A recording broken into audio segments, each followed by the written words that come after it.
Okay, I want to address something with the engine. Sorry, I had to. I realized I wasn't getting the engine good enough and headspace. Yeah. Okay. Now we're adjusting. Oh, okay. That's in the bloopers.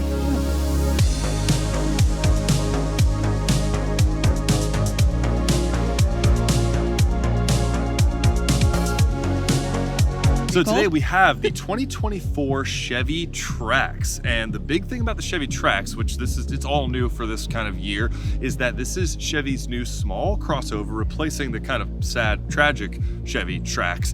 And the name of the game here is value. So we'd love to hear from you guys, especially in the comments. What do you think about what you're getting for the money? Because that's going to be kind of the theme of this review. What are you getting for your money, and do you think it's worth it or not?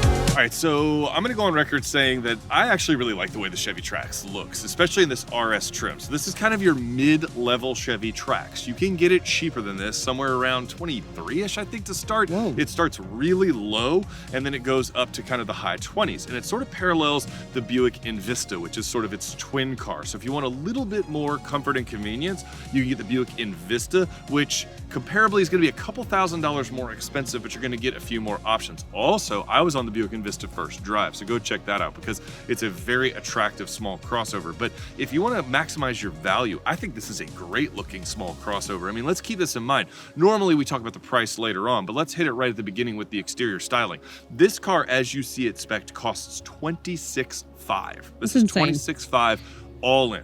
All right, so you get this nice kind of red and black exterior, you get the RS accents, you get the bigger wheels. Also, we'll get to it later, the interior, you get some upgrades, and then you get some things that have not been upgraded, some of which bothered Megan a lot. Yeah, facts. But we'll get to that later. But from a styling standpoint, this thing looks good. But let's see what Megan thinks, because this is probably targeted more at your female audience. I'm not being sexist, don't cancel me. I was gonna say, don't cancel why? me. Don't cancel me. I think it's attractive, you. but I think it's gonna have a heavier presence in the female buying demographic than the male. All right, so this is the Chevy Trax, T-R-A-X, kind of like Jax. Oh Jax on the tracks. Which we're going to say again later, apparently. I just think it's funny. So let's talk about the outside. I love the way this car looks. Do you? Yeah, no, I think this is the RS trim, so you get the black accents. Oh, okay. Yeah. I do like that because I think the grille looks really nice. I like the fat Chevy symbol. I mean, I think all Chevys look like that, but It's their it new looks styling. like, okay, it looks really good. I think the headlights look pretty cool. The wheels look great. I like it in this color. Yeah, this red looks good. Yeah. And then the side, like, I think it looks sleek on the side. Like, for what it is, I think it looks really good. I mean, it's nothing fancy, you know, but like, I think you would see this, but for 20, right. Yeah. There's nothing ugly about it. There's nothing that I'm like, ooh, that's disgusting. I think it looks good. That's harsh. Well, but yeah, there are some cars where I'm like, ooh, I don't like the front, or I don't like the back, or I don't like. Yes, you've stated your opinion very clearly on some vehicles. Yes, there's nothing I don't like about the looks of this car. I think it looks like a cute little sporty crossover, and I like it. You want to look at the back? Yeah. Okay, it's getting colder. It is a chilly winter day. This is like for the. All the people in the north think we're ridiculous. It's like 40, Yeah, but we live in Georgia, like, so I'm like suffering here for almost 50 today. doing it for YouTube. So the back is probably my least favorite, but I don't hate it. I just think there's nothing like special about it. It's kind of blah, but the shape is kind of cool. I think the headlights could be cooler. Like they're a little, the tail lights. Yeah. Making sure you're paying attention. They're a little small and like nothing fancy, but could have some more like black accents back here would look a little cooler. Yeah, maybe across the back. Yeah. So it's nothing, I don't think it's anything fancy, but it doesn't bother me. I don't dislike it. Terrible. It's not terrible. You want to look at the Well, cargo yeah, space? cargo space. It's not going to be power at 26,000. Nothing is power in There's this no car. way you're getting power at 26,000. Okay, so I can't. Can you move this? Yeah, you can take that You out can. if you Okay, want. because I can't really get in there. Yeah. But I mean, space. That's a decent amount of space. Yeah, I'll put the cargo space on screen, but it's really good. Is it decent really for good. this Yeah, category very of car? good, yeah. Yeah, I mean, you got your big old thing in there. You can see that, and then you still got all this. You could fit like multiple suitcases in there. Well, we went to my parents' house for the holidays. Oh yeah, but you packed the car. I didn't really pay attention. Well, it fit. So you could talk about that. But I mean, it fit our family of four. We put all of our stuff in here, and I mean, it's decent. Yeah. I Decent mean, I just did a whole space-wise. family grocery trip. Did you put everything in here? Everything in the Did back. you take a picture? Oh, no. Nope. No Sorry. picture. It didn't happen. But he Sorry. really did do that.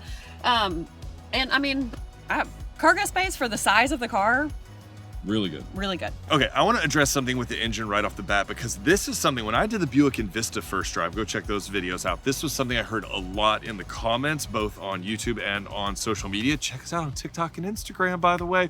But that is the size of the Well, you engine. gotta tell them what your handle is. It's Jack's 1079, just like it is for everything. It's listed on YouTube. Well, All right. go find us. Yeah, Okay. Jack's Automotive. It's all good. But 1.2 liter turbocharged 3-cylinder, okay? And now a lot of people were like, that's not enough power. That's not enough power. It's not going to be fast enough. It's going to be way too slow. It's not, okay? Trust me, it's not. It's running through a 6-speed automatic transmission. We'll talk about that a little bit more in the drive portion, but I can promise you that this engine is enough to motivate the Chevy Trax, and it's also enough to motivate the Buick Envista, okay? Now, my complaint mainly about the Turbo 3 is that it's a tiny little engine and it's enough to motivate the car, but it's not giving you like a massive fuel economy benefit. We're averaging, as of right now today, we've had the Trax for a week. We've driven it on long trips down to my parents' house for the holidays. I took Hallie to practice, and we're averaging around 31 miles per gallon average, which is not bad. good. It's not bad. It's just good, right? It's better than the Kona. It's better than the Dodge Hornet that we had. So that is notable. But for all of you naysayers that are like, it's too small, it's not powerful enough, it absolutely is. Now, the other thing people say, longevity. That's a different story. It's a tiny engine with a turbo on it. I would pay attention to the reliability of the Chevy Trailblazer, which uses similar powertrains, and see if any known problems crop up. That might sway your decision of whether or not to get the Trax. But as far as drivability and livability, as well as fuel economy, I can promise you this little 1.2 liter turbocharged 3-cylinder can get the job done. Agreed. Okay, so we are driving the Chevy Trax, It is the Trax. like TRAX. TRAX. They kind of like Jax. Well, I mean, Yeah. Jack's Chevy's like, Automotive. I know, like Chevy's like, hey, that JAX thing is pretty Chevy cool. We should Trax do it. Automotive. Yeah. So this is like a small, is it an SUV even? Well, crossover. Crossover. It's Yeah. pretty small. It's in like the same genre as what, like the Hornet and the, what was the one we Yes. had last time? The Hyundai That I liked, Kona. the Kona. Yeah, you really like the Kona. I did. So it's in that genre. So again, this is not a car that I would be shopping for myself. Because you like trucks. Like bigger cars. But like for like our daughter, when she turns 16 and will need a car, like this is the kind of thing for that would be perfect. For a college kid, for somebody who doesn't have a huge commute, just needs like a car to get them here and there, like that kind of thing, right? Yeah, it's a good first car. It is a good first car. I really do like this car. I don't like it. I'm just gonna go ahead and say it. I don't like it as much as the Kona, Well, but we have to get to the price. but it's way cheaper. It is. So, like that definitely kind of balances out. So, like if you're looking for a good car on a budget, then like I really do like this car. I have one complaint that I'll get to later when we talk about the interior. But for as far as driving goes, so I loved the Kona because I just got in and just drove. It braked the way I wanted to. The gas did what I wanted it to. You know, there was no like learning curve. This one has a little bit of a learning curve, I think, for me A at least. learning curve. But like, you know what I mean? Like when you get in, I want it to be able to drive smoothly, and this one has a little jerkier than I like. Do you disagree? No, I'll talk about that a little bit when I'm Yeah. driving. So it's not like the smoothest drive, but like I've been driving it a good bit over the last week. But it's not bad. No. And like I was about to say, as I've been driving it over the last week, I've gotten much more used to how it drives. So it's not like it's hard to figure out. It's not hard to like, you know, get it the way you want it. But I mean, it's a pretty comfortable drive. Yeah. I think it's good. Like it's not too soft. It's not too bouncy. It's not too like, you know, what is that? Like floaty or whatever? Oh, well, I feel like it's like kind of right in the middle. floaty when it's too soft, or kind of brittle if it's Right. too. I think it's kind of in the middle. It is kind of in between the Hornet and the Kona. Yeah, so it doesn't really, you know, I think that part is fine. I think it looks nice on the outside. I think it looks nice on the inside. The gauges are all like, I do kind of like how this little thing is like facing me. Like you can tell that they really thought about Chevy's like driver screens, comfort. They Yeah. prioritize the driver. It fits the stand. So, I mean, I don't have any complaints really, other than drives a little. I would like it to be a little smoother, but well, the Kona, like I said, you kind of get used to it. Smooth. Yes, and that's what I had last, so that was what I was like, oh my god, I just got in and just drove. And you vibed with that. You I liked did. the Me and the Kona were exceptionally smooth drive. I did. Whereas the Hornet was more sporty. Yes. Yes. And then this is like in the middle, I think. Yeah, it is kind of in the middle. Right? Yeah. But it's also $7,000 cheaper. Than the Kona? Than the way we have the Kona spec and the way we have the Hornet spec. It's $7,000 now, cheaper. Do you want me to go ahead and say the one thing that makes me like I may not buy this car because of it? Well, is it driving or the interior or no, what? it's about the car. But it's, I don't know, a little bit of both. It has to do with driver experience. The driver Am I turning left experience. here? Yes, turn left. And in my defense, we're going to a new park. Yes, we're going to a different So location. you can't even make fun of me. It's windy, so we're going somewhere with less wind.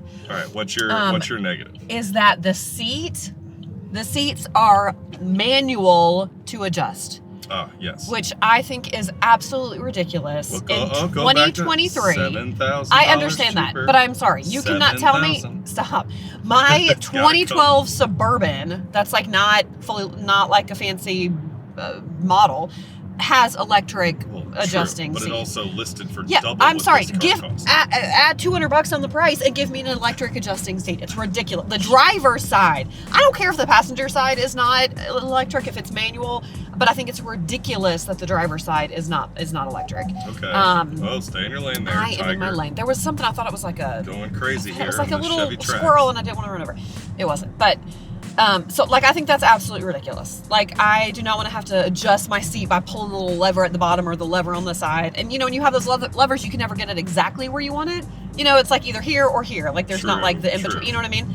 So, I feel like that's a huge problem when, like, this is supposed to be my car to drive and my experience. Well, but what if you're a young person? You don't have a lot of money. I don't care. I still think you don't have to have money. Like when we bought my Suburban, we didn't have money. We just bought a car that we could afford, and it still had an electric seat. You're comparing this to a car. When was the last? double. Okay, no. When was the last time you have been in a car that did not have an electric adjusting driver's seat? Well, probably the 90s. Exactly. So I just think it's ridiculous to not have an electric seat. Like that to me is just. But if like you had ridiculous. the Buick Envista had one, and it's the same. Right, but that car doesn't as help this. me. That's this car. So. Oh, I know. If you want me to buy this car, Chevy, give me an electric. Well, maybe we put it on screen. Maybe it has one. I don't know. Maybe it has one. At this point, they know. So okay, noted. At this price. And then you know the other thing I don't like. Oh, now this there's is a two. silly. Well, this Okay, is just a now silly there's thing. two. But why is the volume button really tiny and way up there? Well, because their volume's on the back of the steering wheel, so Where? on the back of the right-hand side. Oh, I feel it. So okay. yeah, so you have a steering So wheel I don't control. hate that. Yeah. All right. See now we're gonna Alright. cut that out And of I the have- video because not. No, we don't have to cut it out. I have heated seats. I have this nice, like the gauges are very nice. Left, right. Left. Oh, see, you didn't tell me. We normally go right here, so. The like screens, I think like everything is very nice for the price. Why don't I have an electric seat? Well, that's true. Yeah. Well, we'll talk a little bit about that in the interior portion because I want to Let's do highlight it. some of the choices that Let's they do made it. to keep the price down. But driving, Some are good, some are not good. yeah, driving wise, I like it a lot. So behind the wheel of the Chevy Trax, you don't feel like you're in like a penalty box. This doesn't feel like you're driving. Yeah, like a terrible. Like in hockey? Well, yeah, but like it doesn't feel like you settled. Like you got this terrible car and you should have sprung for something more expensive. It just doesn't feel that way. It feels nice to drive. I'm surprised. This is a surprise by how comfortable the suspension is. I was thinking with a vehicle that's this affordable at $26,500 versus the Kona that we had was around $33,000, and you love the way the Kona drove. did. You love how smooth it is. And it is. It's very smooth. The Kona is fantastically smooth. They did an excellent job with that. But I'm really impressed with how close the Trax gets to that, riding on this platform. It's not as sophisticated. You got the 6-speed automatic, which is really one of my only complaints about this car. I think the steering, the brake, the power is all pretty good. You all right there? Yeah, we just had a little bump. It just went a little bumpy there. Oh, okay. I think all that stuff is pretty good, but I do think that the transmission is smooth enough, but not perfect. And it's not perfect. It can sometimes get a little confused. It's more just a programming thing. It's just fine, right? It's just fine. It's not like a downside, but it's just fine. It also kind of prioritizes fuel economy, so sometimes I wanted it to downshift to get a little bit more power. Now, on the note of power, I said this already in the engine portion. we rode, all four of us, very tall family, in this vehicle, and we drove on back road highways, and never once did I feel like this vehicle was underpowered. Is it fast? No, it's not fast. But is it slow? So I've seen people comment on Trax and Invista reviews, some of my own Invista content. They're like, it's too slow. It could be dangerous to be that slow. Bro, have you even driven a Honda HRV? The HRV is so slow, okay? Like, the Trax does not feel slow, all right? So this little 1.2 liter making, I think it's like 137 horsepower or whatever, it does not feel that bad at all. The engine doesn't bother me. As an enthusiast, the engine doesn't bother me in the slightest. The overall driving experience doesn't bother me. I got the seat comfort. Oh, I do want to say, from a driving standpoint, I was in the car with Hallie, and I had a meeting in Atlanta. I was in this car for, I think, a total of 7 or 8 hours one day over the holidays, and I was shocked at how comfortable I felt in the car after all that time. I was fully expecting to have lower back issues because I got mad scoliosis, and from a driving standpoint, we drove an hour and a half back from the lake. I took her to practice, I went to a meeting, I picked her up, and then we drove 2 hours back down to the lake, and I was fine. And this is like a basic seat with manual adjustment. You don't even have lumbar. So I find that to be very impressive. I know it really bothered you that the seat is manual adjustment. Yeah, because you can't get it exactly where you want it. Right. That bothers me. But that, I was shocked because of that, because I do think you're right, but because you can't quite dial it in perfectly, I was surprised that I found it still fairly comfortable. Like, it is fairly comfortable. So that is something, when you're talking about 26.5, I think Chevy skimped, and I mean this in a good way. They skimped in all the right places, except maybe the manual seat, and they made you feel good in all the right places. This rides well enough. It gets decent fuel economy. We're at 31 on the dot right now after over a week in this thing. So 31 miles per gallon in mixed driving. You know, like I said, power's fine, digital gauge cluster looks good. Everything about this interior, the driving experience, it feels like you're getting more than your money. And I think for you guys that are interested in buying something with value in mind and not feeling like you had to settle too much, the Chevy Trax, especially from behind the wheel, might be what you're looking for. Okay, so we're inside the Chevy Trax. It's a little warmer in here, thank goodness. Well, for and, you. Yeah, for me. So who cares about you? I'm just kidding, honey. I do care about you. Oh, sure you do. So what I really like, and is this like this, I don't know if it's like this version of the car, but I love the little red accents. Yeah. That? I'm not sure if it's RS exclusive, but it looks good. It looks really cool. There's red stitching on the door. I mean, for the price, like that's probably the thing. part of the RS trim. Yeah, like that to me, there's a lot of little things that make this car. I don't think I would look at this car and think it is the price that it is. No. Except for the manual seat. The manual seat screams cheap, and I don't like it. At this point, you've already talked about it. I don't care. It really bothers me. The people want to know my real true thoughts, and that is them. I love the red accents in here. There's even red accents like on the gear shift. The gear shift, yes. It's like the first time in 25 videos. There's like red stitching on the steering wheel, and I mean, I think it's like pretty cool. The seats are comfortable. Are these leather or is this fake? Leather, fake leather. So I mean, I even have a fake leather seat that I have to manually. It's ridiculous. Yeah. It does seem a little. That does seem a little. Like that seems, and I can't, like you can't get it quite where you want it, you know, because it's like here or here or whatever. I don't like it. But the screen. Like this is huge. Yeah. And it's very, I mean, like it's decent. I think it's a good size. I love the way all the gauges look. Everything is very user friendly to me. I have heated seats. Yeah, heated and steering wheel. Yes. And yeah, I think it's kind of cool. Like this, there's some different like accents, like this, whatever this is, like the different. You know, it's like patterned or textured or something. They're hiding the fact that it's all plastic. Yeah, but they did a good job with it, though. They did a good job. And this is plastic, but it has the same texture as this, and it's like shiny, and it looks really cool. The steering wheel, I like.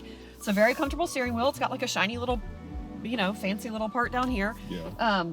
It's the cup holder. Yeah, it's very sporty looking in here. I like it. I like the thing. It fits the stand. You do have to be careful because the handle can get in the way of the thing. Yeah, there's not a lot of space. Yeah, it's got to fit a certain way. Yeah. It's got the sunroof. I mean, I have a sunroof and a manual seat. Okay, get in the back. I don't understand. So I'm in the back. This is the first time I've actually sat back here. Is it really? Yeah. Oh. Yeah. Yeah, I don't think I sat back here, did I? I don't No, know. I've driven it mostly, not ridden in it. Okay, well, who cares? Let's go. the people care. And look, the red stripe, the seat has lots of red accents. I really love that. Yeah. And I have a ton of, this is more roomy than I thought. It's very roomy. It is very roomy. I mean, this seat, this is pretty far back. Like, because I was messing with it, I think this may be even further back than I would actually drive. Yeah. And look how much space I have. Yeah, you know? it's extremely roomy. Yeah, and you again, are 5'9", 5'9", 5'9". for reference. And this seat is comfortable. Like, it's kind of cushy. Kind of like a bench. I really like it. What, you know what it doesn't have though? It does not have. It does not have cup holders. Cup holders. There are no cup holders. Yeah. Like, there is no pull down thing in the middle. Nope. I mean, there's like a little door here that I guess you could put I mean, we have a little bottle of Coke down here, but yeah, you put things in the door, but there's nothing for the yeah, but there's passengers in the nothing middle. like if you have if you go fast food and you have like a straw cup, there's nowhere to put any of that. There's also no vents. Oh yeah, there are no rear vents, but it's No. a pretty small car. I don't know that It is. It's single zone. We'll talk about that. That doesn't Well, really I already bother talked me. about that, but it's no rear vents. It's not a huge deal. No, I don't think so. But I do think the cup holders is a big deal. That bothers me. But the space, good. But the space is awesome. Let's see if I can fit. You will. Okay, so one of the things that I want to talk about with the interior of the Chevy Trax, this is the RS trim with a couple options. All right, so Megan sort of talked about the livability of it. Let's talk about some of these options and some of the choices that Chevy has made to keep the price down. So you do get the 11-inch infotainment screen, and it's got some of the connectivity and functionality, but it's mostly for looks. You can connect Apple CarPlay. You can still connect Apple CarPlay to this because GM's doing away with Apple CarPlay, which is like the dumbest decision ever. Dumbest decision ever, GM. Come on. But anyway, this one still has it. Now tell me how you really feel. Oh, about it. I mean, well, how you feel about the seats is how I feel about GM doing away with CarPlay. That's the stupidest thing I've ever heard. The gauge cluster in front of you, it looks nice, digital gauge cluster, but it has pretty much no customization. Like, you can't like customize, you can't bring up different info screens and stuff like that. It's more for looks, and it does look good. All right, so the interior from a style standpoint looks awesome. So what are you trading off for that $26,000 price, which is spectacular, but you're trading off interior materials. It's pretty much all black plastic, and they do a good job of hiding it. I was going to say, they did a good job there. Yeah, they hide it, as we said, with different kind of textures, so that's good. You get the fake leather seats with the red stitching, good, okay, this great steering wheel. Steering wheel's great. This is a great steering wheel for the price. I agree. But you have single zone climate control, so they're giving you heated seats and a heated steering wheel, as well as a sunroof. The but you steering have- wheel's heated? Yeah, the steering wheel's heated too, yeah. Why didn't you tell me that? Yeah, the heated steering wheel. So you get Well, that, imagine that. right? So you get all that with single zone climate control, okay? 6-speed automatic, which we've mentioned in the driving portion. And then also, this car has an upgraded safety package, so you have to pay a little bit more for a couple of the safety features that some of its competitors include standard, okay? I'm not gonna knock it for that. I think the price is like $600, $650, but I am gonna sort of like, 26 sounds good, but if you wanna have those safety features, you're gonna have to spend the 26 to get those. I think the mid-level trim lists cheaper than that, but I would not get it without those safety features, especially if you're buying it for a teenager or something like that. Now, manual seat, as Megan said, Boo. that I do think is a bummer. I do agree with you. I do think that's a bummer. Is it going to be a deal breaker for the value-minded consumer? I don't Yes. think. For me, yes. For you, yes. I don't think some people. I think some people would rather have the heated seats and steering wheel and sunroof and are willing to move their own seat. But here's the impressive But my thing. point is, it's not that expensive. No. They should just throw it in. And like we said, we already put it on screen. That's If what you I'm could saying. get them in a higher trim package, and because this thing has so much value, you could splurge for that. Interior looks, this is a great interior, and it's, as you can see, I'm 6.5 feet tall. It's very spacious. But what's really cool is, can 6.5 feet tall fit behind myself? So yes, I can sit behind myself. But That- you do look a little squished. I'm not no, gonna- my knees are not even touching. You're it. like I can your head, sit back you're- here. Now, obviously, because I'm tall, the roof is coming down a little bit right there, so it's kind of blocking I feel like I'm in a small car. But the fact that my knees are not even touching the front seat, and that is set where I had it set, and that I can lean back into the seat and I can fit. Now, would someone my height be often driving behind someone my height? No, of course, that's ridiculous. But for a tall family, we drove down to my parents' house about an hour and a half for the holidays, all four of us in this car. Ella's 6'1", Hallie's 5'11", Megan was in the front, I was in the driver's seat, and we were perfectly comfortable. So for a tall family, that's part of our channel's whole thing, is we are a tall family.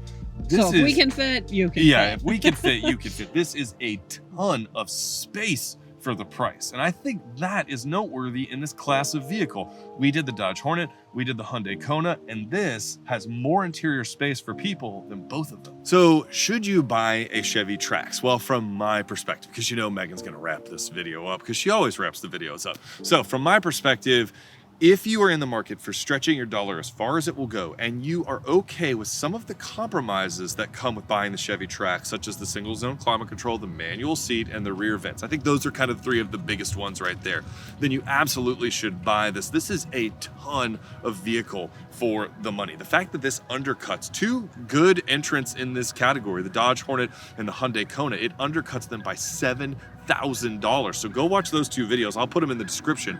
We just had those like right before this, okay? So our memory is like fresh on those. We enjoyed the way the Hornet drove, but it was a little impractical in some other ways. And then the Kona, Megan really liked the Hyundai Kona. The Kona is probably the best all around in this category. It's expensive though. But the one we had was the N line, so the sporty trim, just like this RS, and it cost better part of $33,000. This cost $26,500. That's what the MSRP is on this. So I think that is a fantastic value. I would go so far as to say that this is one of the better entrants that Chevy has done. Now, real quick, this is something that Megan's not going to talk about, but I want to talk about because I've had the Trailblazer a couple times. You can go check those videos out.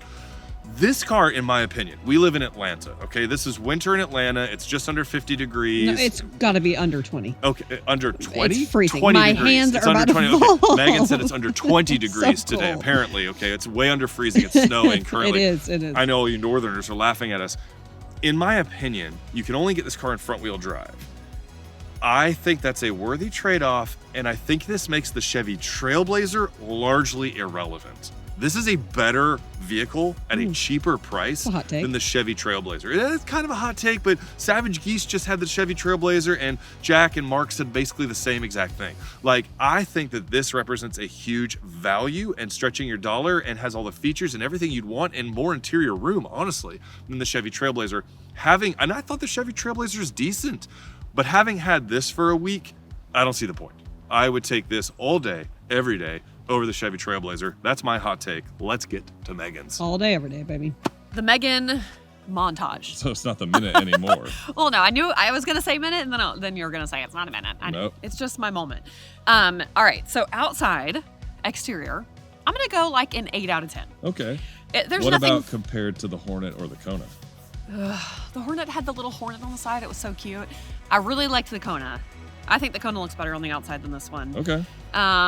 Because that was the Kona sporty trim, and this is the Trax sporty Yeah, trim. it's comparable to the Hornet for me, I Okay. think. The Kona's a little bit more my favorite. $7,000 cheaper. Exactly.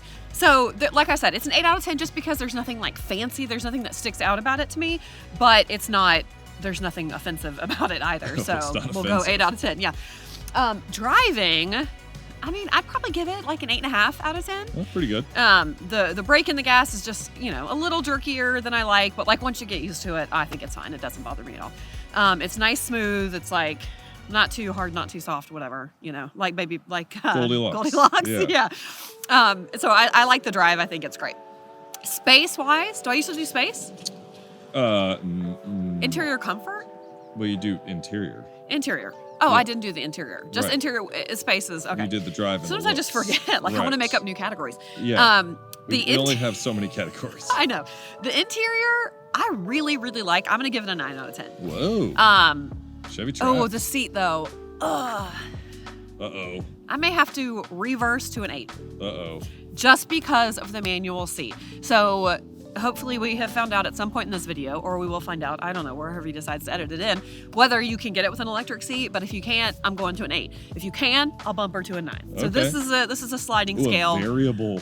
A sliding variable scale, if you will, review. based on the information that you're going to give the people. So overall, I'm going to go like probably an 8.5. Okay. I really like this car. And for the value, price, yeah. like value, I would have to go like a 9.5. Yeah, this is like the value's 26.5. insane. Yeah. For the space that you get and the comfort, and it looks really cool to me. It does not look the way it is priced. So for value, I would give it like a 9.5 out of 10. I mean, especially these days with cars being so So crazy now we have expensive. a value category. Well, only for this car because it just felt like it was necessary. It's crazy You to were me. feeling the value. It's crazy. It really is crazy. So I think definitely if you're looking for this kind of car, this is definitely one to check out. And Like, subscribe, ring the bell. Is that your new sign off? Yeah, like this. Oh, okay.